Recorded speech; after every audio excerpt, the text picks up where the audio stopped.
Hello, class. Welcome to week 1 of Fashion Product Development.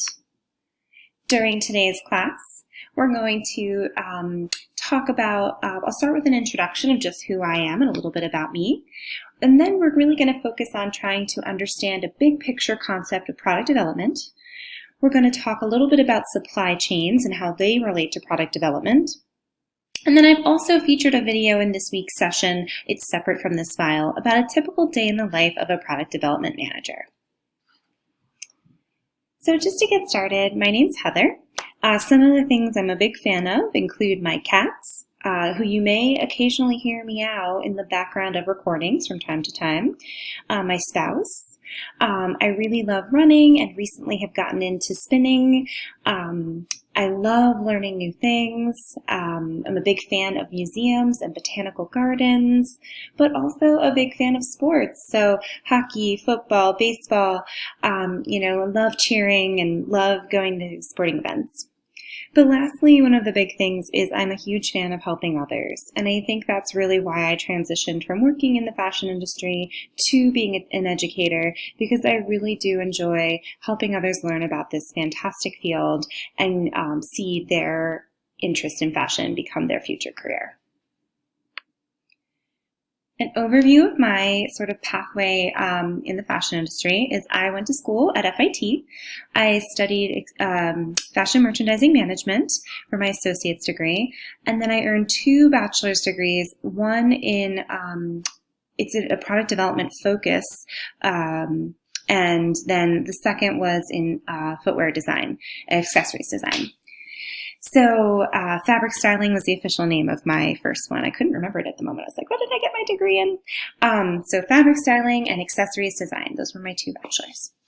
While I was a student, I volunteered for New York Fashion Week, being an usher, being a dresser, doing all sorts of things. It was really a great experience. I also interned at VH1 in their wardrobe and styling department. But my first real dip into product development was working at S.R. Gent in London.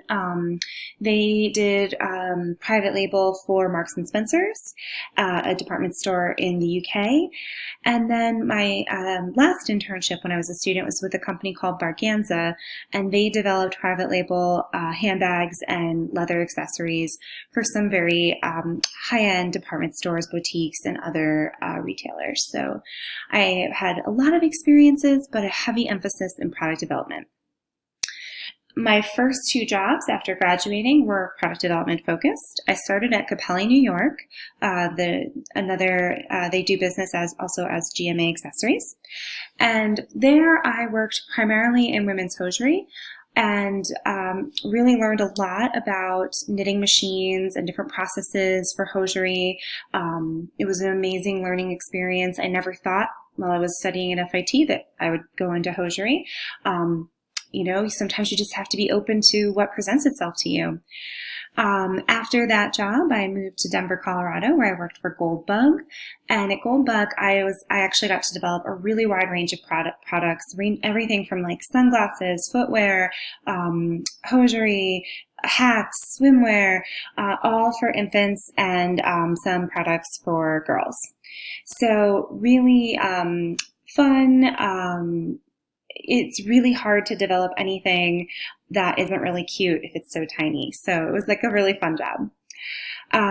After working in the industry, I transitioned to education, and some of the places where I've worked include Parsons New School for Design, where I actually taught the same exact class there. And one of the really interesting things that I love is that College of DuPage tuition is much, much, much more cheaper than Parsons, but you are literally getting the same professor, the same class. So kind of a fun thing that you're getting a Parsons-like level course, but for College of DuPage prices. And I also partnered with the New York City Economic Development Corporation as an event planner for Fashion Career Week, where we helped connect companies with college students and really helped create opportunities in career development. So that's something I had done in my past too. So I do like to just review my expectations for this course. I have very high expectations of you all. I know you will develop some strong problem-solving skills for this competitive industry by being in this online course and being challenged through the assignments. You will log in twice a week. This is an interactive class with activities and message boards, and the learning just doesn't get as engaged unless you participate. You will put in the work for this class. I have assignments that are due, and I expect high caliber work.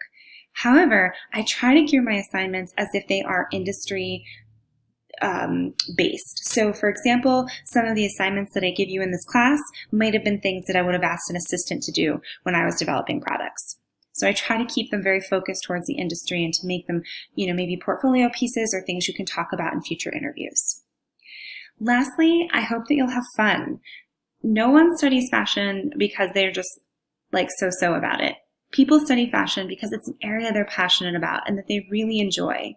So I hope that while, yes, I do have these high expectations, that we're going to have fun together learning about product development. So from the syllabus, just to kind of give a syllabus review, this course provides an overview of fashion and product development from initial trends and consumer analysis, manufacturing strategies, global sourcing, garment fit, manufacturing, and presentation on the product line. So really soup to nuts, all of the parts of the product cycle.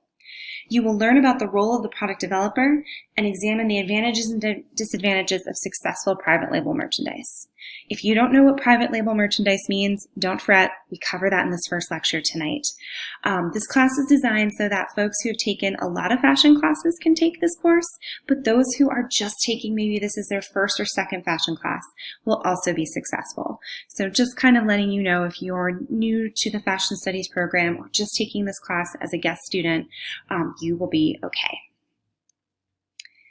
After taking this class, you're going to leave with some really great learning objectives. You're going to understand the product development cycle. You're going to know the difference between a national and a private label brand and how those sort of add value to different types of retailers. You're going to be able to identify resources that fashion professionals use. You're going to be able to go in and develop trend presentations. You're going to know how to do that research. You're going to gain some skills in thinking about color and design, and you're really just going to build your knowledge of product development. We're going to go over some basic concepts, understanding products, trims, materials, dyeing, fabrics, printing. You're going to get a nice overview of sort of what that looks like and what you would need to be concerned about as a product development professional. And then we're going to also be able to learn about, production, fit, patterns, sort of, what you would need to know to enter into an entry-level product development position. We've got 16 weeks of learning together, and including that includes a 17th week that is your spring break. So for the 16 sessions in which we meet, we're going to have our introduction, which is tonight or today, or whenever you're viewing this. Planning for success will be our second sort of theme. Consumer markets, trend forecasting, color management, fabrication. So we're looking at textiles and things like that. Garment styling, line development, and then we will have a midterm exam. So you'll have a whole week to do your midterm exam from the comfort of home. After the midterm, we come back and we kind of switch gears now to, further on in the production cycle where we're thinking about concept to product, sizing and fit, quality assurance, sourcing, pricing and costing, and then that leads us to our final exam. And then the following week, we have final presentations. The final project of this class is to sort of develop a mini line plan, and we will kind of allude to that project almost every week because it is something that is all encompassing of all the things we learn in the prior weeks. So just a heads up on that. We have 8 projects in this class, and then we also have a midterm and final. And so just to give you an overview of what those projects are, the first project is going to be shopping the market. That's an activity that a lot of product developers do when they start to think about creating their lines for the season. They go out to the market and they see what's available currently in stores. You'll have a trend presentation. We'll be utilizing some resources through the College of DuPage Library, and we're going to pick a trend and sort of give a review on that. You're going to do some research about fabrics, so you'll have a short fabric paper. And then we start coming up with our line development plan ideas. So that's where I really want to see, a clear idea of what you're hoping to do. You'll make a mood board for that line. You'll really start piecing together the foundation of that final project. And so that gets handed in early so I can just make sure you're thinking about it and it's moving forward at a good pace. We'll work on a tech pack and a spec sheet. These are vital documents for getting garments produced at overseas factories. And so we're going to do simple versions of them to just get you into that mindset of how you would have to send something out to get it produced. We're going to do a garment comparison paper where you're going to go to a department store or a mall and you're going to look at two similar garments but from different price points and sort of think about like what makes them different. So, if you're going to go into Lord & Taylor and look at a, $100 t-shirt, and then you're going to go to Walmart and look at a $2 t-shirt, and you're going to compare the two in terms of construction, fabric, country of origin, and many other characteristics. This is really going to help you see, sort of when we think about pricing and costing, like why something would cost more than one garment would cost more than another, or where you might be able to cut cost if you're trying to reduce cost. You will have a short paper about a country of origin, a country that manufactures clothing, answering some questions about that country. And then lastly, you'll have your line development final project where you will present a short, small collection that you have utilized WGSN to get the flats, and you have utilized WGSN for color direction. And so this is something that is a really fun takeaway from this class that you actually get to work on developing a line. And no fear if, again, you're not, if you're not using design software. I've got tons of ways to help those who have never opened up Photoshop or Illustrator before to still complete this project. So don't fret if you felt nervous by me describing that. So now that we've gone over the syllabus and the course objectives and the projects, one other important thing for this class is the message boards. So we have weekly message boards, and this is sort of how you are counted for attendance in this class, right? You're coming to class by participating in the message boards. They're a great way for us all to connect with each other and get to know each other. Because this is a distance class, this really does help us to get to know our classmates. You will respond weekly to all of my questions in the message boards, and then after you place your initial posting, come back later in the week and respond to one of your classmates who's also posted in that forum. And so please refer to the short introductory video if you have questions about that. And when you respond to your classmate, you can ask them a question about why they shared what they shared, or if you have additional information about that brand or product or information they shared, you can add to it. So it's really just, I expect 2 to 3 sentence responses at a minimum. Don't just post, I agree. I want to see if you do agree, tell me why. Give me the details. So for each of each of the questions I ask, you'll be expected to answer and then answer one of your classmates. Just as you are growing as professionals in the fashion industry, we want to practice professional behavior in this class, so be kind and courteous when you are on the message boards. So when I give the weekly lectures, you have an option. You can pause this video and go and do the message board activity and then come back to the video. Or you can watch through the whole video and then go to the message boards. So I like to give you the option. So either you can pause now and go and complete this activity, or again, you can push through and watch towards the end. But I do want to get to know you, so please, answer these questions on the message board. And if you can post a photo, that would be fantastic too, so we can kind of see each other's faces even though we're not meeting face to face. So hopefully you have either decided to pause or you're pushing forward, but I'm switching gears now to kind of the overview of the role of product development. So looking purely at the definition, this is the strategic, creative, technical, production, and distribution planning of goods. So, for us specifically, we're looking at apparel and accessories. These goods should have a perceived value for a well-defined customer group and must be made to reach the market when the consumers are ready to buy.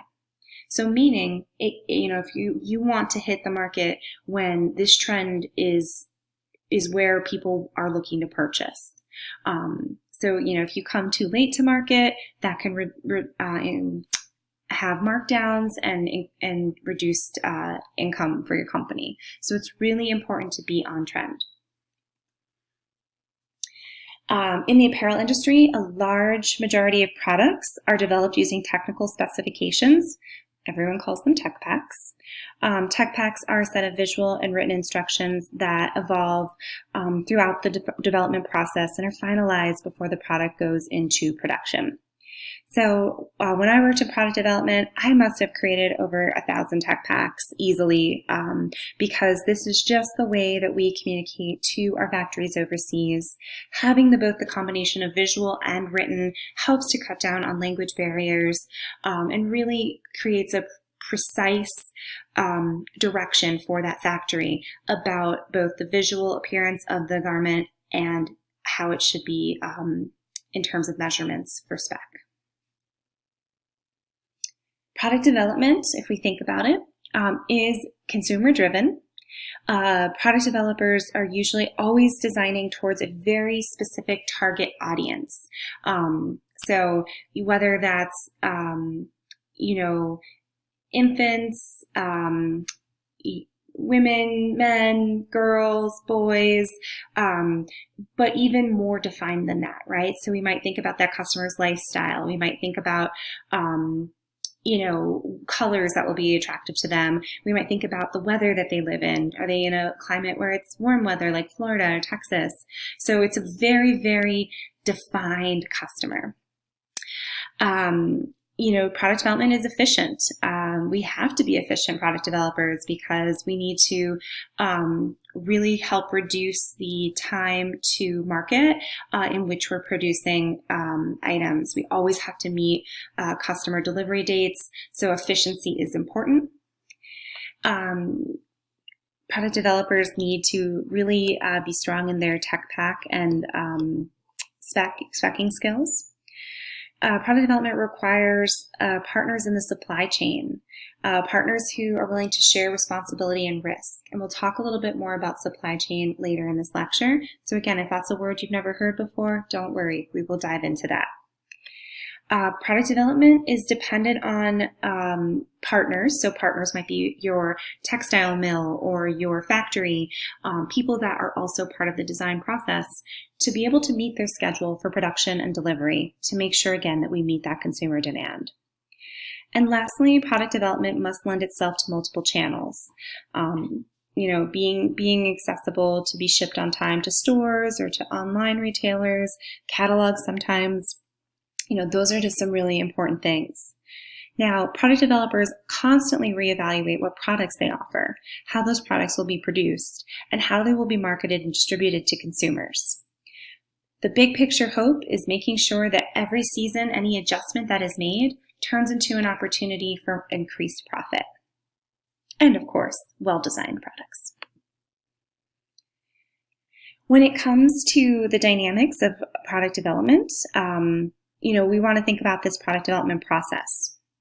And it can vary depending on who is doing the developing, wholesalers or retailers, what kind of products they are developing. So whether it's basics like a t-shirt, seasonal like a bathing suit, or fashion forward like, some kind of really funky, fun design, that can really vary our process. If the garment needs high-skilled workers or low-skilled workers, where the products are being distributed. Is it a regional product, a national product, or globally worldwide? How the products will be distributed, in-store, online, through TV, or catalogs. And where the product needs to be delivered. Is it going to a warehouse, or is it going straight to store? So those are all things that are considered in the product development process, and throughout the next 16 weeks, we will go deeper into a lot of these. I want you to start to understand the difference between wholesale brands and private brands. And so wholesale brands are made for proprietary labels and distributed to retailers or third parties who sell them to the final customer. So examples of this is like Levi's, BCBG, Free People. Those are wholesale brands. You can find them at mass merchants, department stores, sometimes in chain stores, boutiques, or even the brand's own signature store. So typically when I'm thinking of wholesale brands, these are brands that are, well known and that, could be sold in multiple places. They may have their own freestanding store. They may not, but wholesale brands are, again, companies like Levi's, BCBG, and Free People. So hopefully, we'll continue to talk about examples of wholesale brands and private label brands as we go through the semester. But that is just a way to start to think about those. And then private brands, these are brands that are developed and merchandised for exclusive distribution by a particular retailer. And those are broken down into two different types, private label and store brand. So private label, these are brands that are sold by retailers, and those retailers also sell a mix of private label and wholesale. So mass merchants and department stores are examples of where you can find those. And examples of those would be like LC Lauren Conrad for Kohl's, or simply Vera for Kohl's, INC for Macy's, A New Day for Target, Jack and Cat for Target. Those are examples of private label. And then there are store brands, which are also private brands, but a little bit different. So these are brands that are sold by a retailer and retailers and websites that only sell the private brand. And you're exclusively going to find these at chain stores. If you think about stores like Gap, Forever 21, Zara, Aeropostale, Abercrombie, those are store brands. You go into the stores and the name of the store is usually what's featured on the label. So hopefully that can help you start to distinguish between wholesale brands and private brands. If you don't understand the concepts just yet, I think definitely when you get your textbook, that will help even more so. And we'll continue to talk more about this throughout the semester. This is just our first introduction.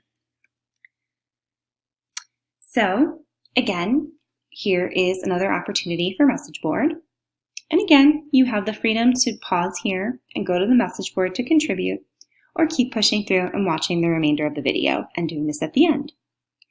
So after talking about brands, on the message boards this week, I'd like you to post about some of your favorite brands. Name at least 2 of your favorite brands, and then think about them for a little bit. What differentiates each brand from their competition in the marketplace? What makes them special? What is it about that brand that you're drawn to, or that other consumers are drawn to? What are their strengths? Kind of just want you to kind of think about that. All right, so the next thing that I want to cover for this introductory first week is thinking about the different levels of fashion. So the apparel supply chain that a product developer puts together for any given product is dependent on that product's fashion level. So if you have basic products, these products usually have a high volume because they're predictable and their demand is frequent. They're price sensitive because the consumer can get a basic item from a wide range of competition. But basic products, and they change very minimally from season to season. Like, how different is your running socks or your white t-shirt, right? They're pretty standard, pretty much similar from season to season. With these basic items, product developers can make decisions farther out, up to 12 months, providing longer lead time. So those longer lead times can usually mean higher volumes at lower cost. Now in the middle, you see the seasonal product or key items. So these help differentiate a brand and establish their aesthetic. These kind of items are ordered in moderate quantities when we compare them to basic products. Product developers prefer to put off decision making until the last minute to be able to better predict the demand for these items. Prices must be competitive, comparable to what the store is selling for other similar products, but consumers are willing to pay more for something if it's on trend. Products must be in the store when the consumer is ready to buy.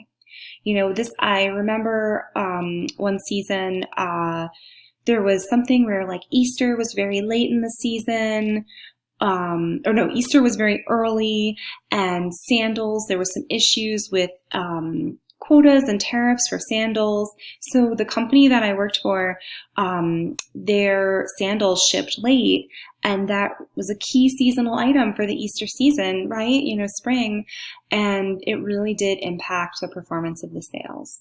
So, again, I just can't reiterate enough, the product must be in store when the consumer is ready to purchase.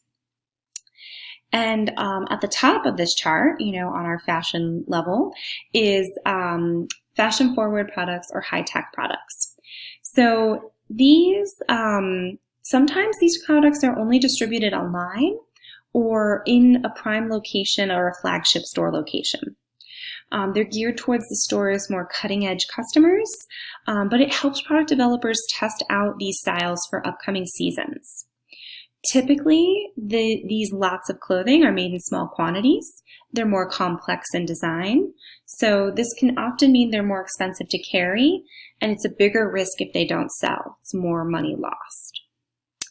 So, looking at these three different levels of fashion, it's important to remember that most product developers will include a combination of these three categories of merchandise within their seasonal lines, so that the other tricky thing is that they're probably going to have different supply chains to support each of those three different types of products.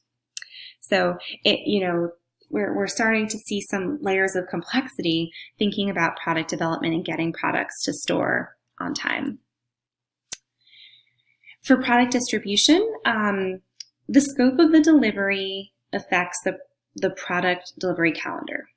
So sometimes there are unforeseen circumstances that might require a product developer to change their time and action calendar, or potentially to change the product itself, change a trim or change a thread, or change even the main textile on the body of the fabric of the garment. So a lot of times there's just these unforeseen circumstances that happen where product developers might have to respond and pivot very quickly to come up with solutions to still meet their delivery deadlines. Because oftentimes if you don't meet your delivery deadline, your retailer is going to issue chargebacks and penalize you in cost for the late deliveries. But there are many strategies that product developers consider to ensure they meet delivery expectations. And throughout this class, I'm going to use a lot of the examples of things that I experienced while working in product development to help you all kind of understand what some solutions would be for challenging problems that you might encounter. Again, just to really hone in on this calendar, the product development calendar is created to ensure the line is ready to be shown at key market weeks or trade fairs, but that also that stock arrives when the retailers have specified.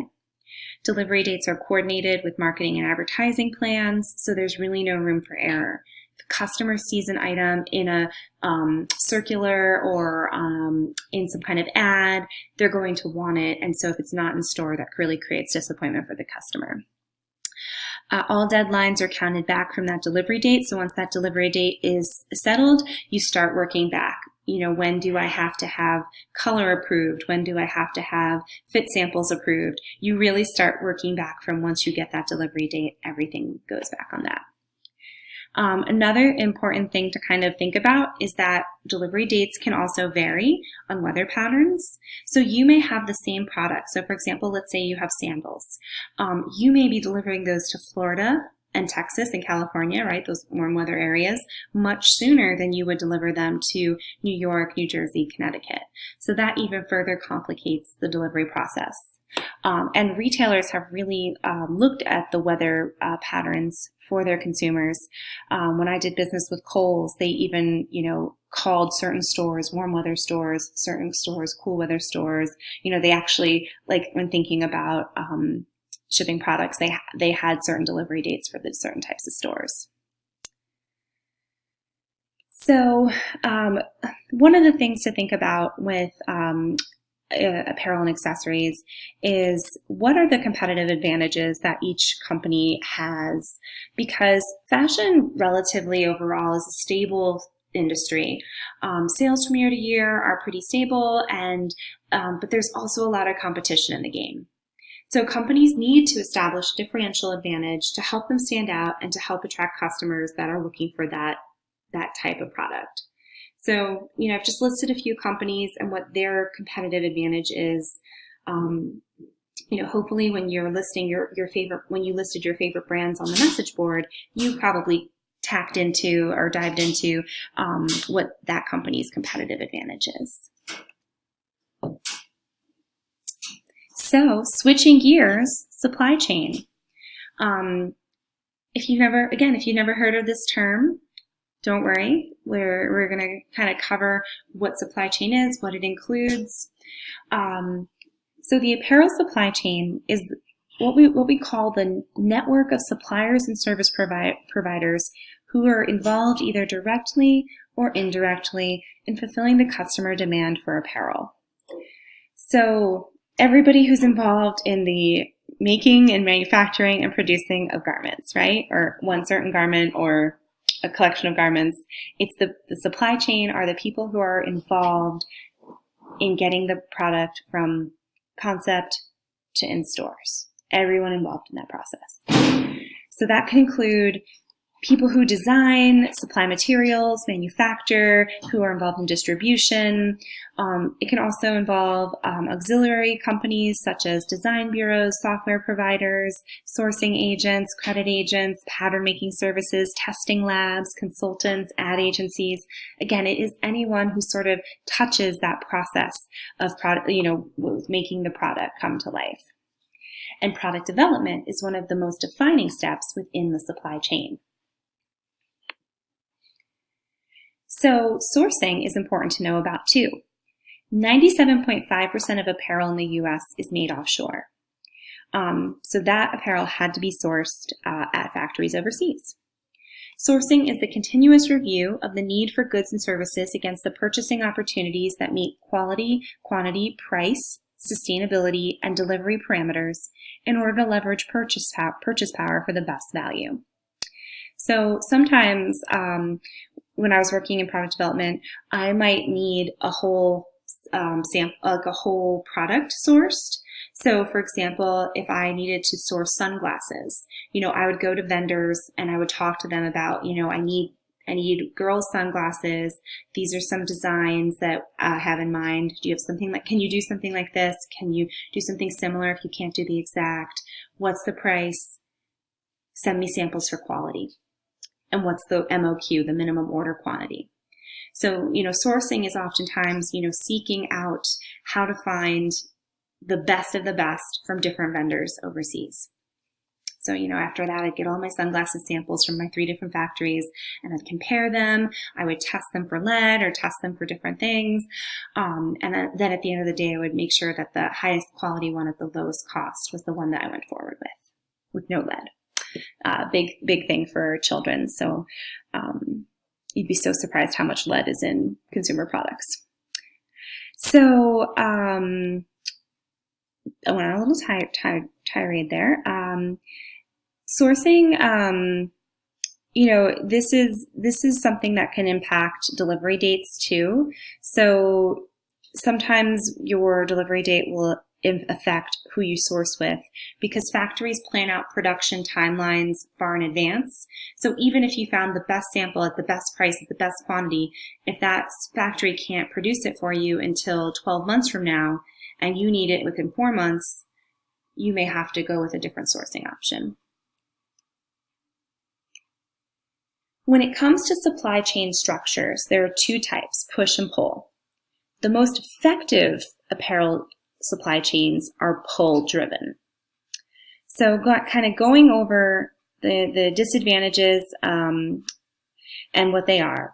Push systems are the systems that were historically used.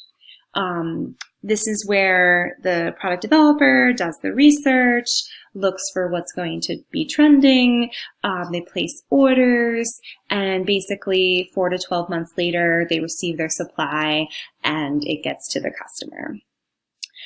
Pull, though, this is where product developers are waiting until the very last minute to commit to ideas because they're still getting accurate data from consumers about what they need. The timeline is so much quicker with a pull supply chain, 4 to 12 weeks instead of 4 to 12 months. I encourage you to read the Zara case study in our textbook to learn about a really ideal pull system within the fashion supply chain. So push, again, that's that more historical one where longer time periods to produce goods. Some advantages are that earlier orders in large quantities may mean lower prices, but some disadvantages are large orders early can result in excess inventory and unplanned markdowns, especially if something you ordered is off trend. You may miss late developing trends because you planned out so far in advance. And you may have a lower profit margin at the end of the day due to all the markdowns you might have had to take if the item, again, was not on trend and you need to clear inventory. In the pull system, the advantages are you get accurate data on consumer behavior throughout the season. Smaller, more frequent, accurate orders result in less excess inventory and fewer markdowns. And this can result in higher profit margins because, again, less markdowns. Disadvantages and challenges of a pull system. This requires an agile supply chain partners with business savvy and manufacturing sophistication. Turning on a dime like that, being able to change your mind or change something in the process very late in the process, that is really what they mean by agile. So, that can really be a challenge, and we will go into that in depth throughout the semester. Another disadvantage is if you're having quicker turnaround times, you usually can't afford to let your products ship on the ocean on a freight. So you're shipping by air, which is really expensive, much more expensive than shipping by boat. But I believe shipping by boat can take 1 to 2 months. So shipping by air can be days. So you can see how that is a big time difference, but at a much higher cost. So one of the things to think about is vertical versus horizontal, and in terms of supply chain. So if you think about vertical integration, this is where a company owns a majority of their production facilities, or maybe they own their own store, so they kind of are in control of their distribution. You can still act vertical without being vertical if the partners that you work with function as if they are all part of, either collaboratively, as if they are all part of your company, even though they are their own separate entities. And one of the things that helps make this possible is some software that I'll talk about in a slide, a few slides down. You may have also heard of horizontal integration, and this is something that prioritizes acquiring or companies or getting licensing agreements to build or sell a similar product, so it expands the company's penetration in that category. So those are just some things in supply chain that are strategies. Collaborative supply chains are very important. Having everybody who's part of the team to make the product work together, to be responsive. This can be so important because positive collaboration affects innovation, quality, time to market, and product cost. An example of that could be you have someone who's part of your supply chain who figured out a new way to produce something. And they're the factory. And they tell you, hey, we could make this garment differently if we use this kind of thread or this kind of sewing machine. So in the end, by that kind of collaboration and open dialogue, that may help you cut costs at the end of the day because they've shown you a cheaper way to make the product. However, there are risks with collaborative supply chain. Some things that can cause bottlenecking could be communication issues, time zones, language barriers, technology failing, logistics issues, infrastructure complications, and sometimes too less predictable external forces. You can't control natural disasters, wars, disease outbreaks, and when those things happen in countries where you're producing, those tragic things can end up having a delay in your time and action calendar. And so you just can't predict those things. They're not foreseen. And so having, plans to find ways to push through when something tragic or unfortunate happens. So I was talking before about product lifecycle management software, or I was alluding to it. This is software that really helps capture the whole product life cycle from when it's an initial concept to once it's no longer offered throughout the company. So specifically for apparel and accessories, these computer softwares can help with looking at seasonal concepts. So marketing and sales plans, concept and mood boards, color palette, material that you want to use, trims you want to use, silhouettes that are trending. The software can keep record of all of those notes. They can also keep notes of line development, line plans, assortment plans, material usage, market calendars, product tracking.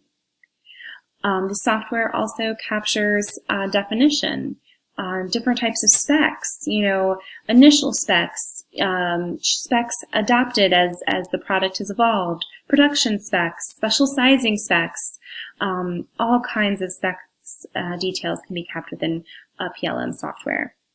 And lastly, sourcing and costing details. Things like collaboration with your vendors. If you're multi-sourcing a product, it keeps notes about how each factory did with the sourcing that you did. Estimate cost. You can get price quotes from your factories based on the estimated minimum order quantity, and also notes on quality. How nice were the samples? So that's very important too. Now, because you don't actually get access to Web PLM software until you get an internship or job in the industry, I did want to post some videos that might help you better understand PLM software. So I have a video from Blue Cherry and a video from Centric that I'm going to post on the main page. Feel free to watch them. They're not too long. And the one from Centric actually features a woman that I used to work with at Goldbug. So that was kind of cool. As I was looking at the video, I was like, oh my gosh, it's Lynn Rosen. She used to be the VP of Design at Goldbug. So that was really cool. Okay. And so this brings us to the final message board of this week. I want you to start thinking about your final project. I know it's only week 1, but let's start diving in. For that project, you will imagine you are a product developer for a specific company, and it will be your job to create a line plan for a specific gender and category of product. So for example, if you're interested in, women's swimwear, children's ready-to-wear, men's footwear, that would be kind of an example of a gender and a category. I also want to allow you to either work on this project on your own or with a partner. Yes, it's an online class, but there are plenty of communication tools like Skype, Google Slides, etc. That can allow you to work collaboratively without being in the same place. So, for this initial post, I'd like to know the types of products you'd be interested in. And you can list many, because that's okay. You don't have to have it narrowed down completely first week. Gender, age groups, that you'd be interested in producing product for this project. stores you'd like to pretend you were working for this assignment. So again, we want to focus on retailers that offer store brands or private label brands. So those are going to be really your focus when you're thinking about the store you'd like to pretend you work for. And then lastly, are you interested in pairing up or working alone? So just kind of to get an idea, for those of you who mentioned that you're interested in pairing up, hopefully you can reach out to each other, email each other, and see if this is something you'd want to work on together. Or even on the message board, ask each other if this is something you want to work on together. All right. Well, that concludes week 1. I do want to apologize that there's not a lot of images in this week's presentation. And I did that on purpose because I know a lot of you haven't gotten your textbook yet. It would be impossible to get it that quickly, right? So because I know you don't have the textbook to reference for this week, I've tried to cover most of the topics that were in the textbook itself. So in future weeks, I will have much more images because you'll have your textbook on hand and won't need this data in writing. So I hope that you can forgive me for this week for being very text heavy because product development does actually lend itself to a lot of beautiful images. We talk about things like color, fabric, textiles. So please, this is a very text heavy week, but we will see some nice images in future classes together. All right, have a great rest of your day. Bye.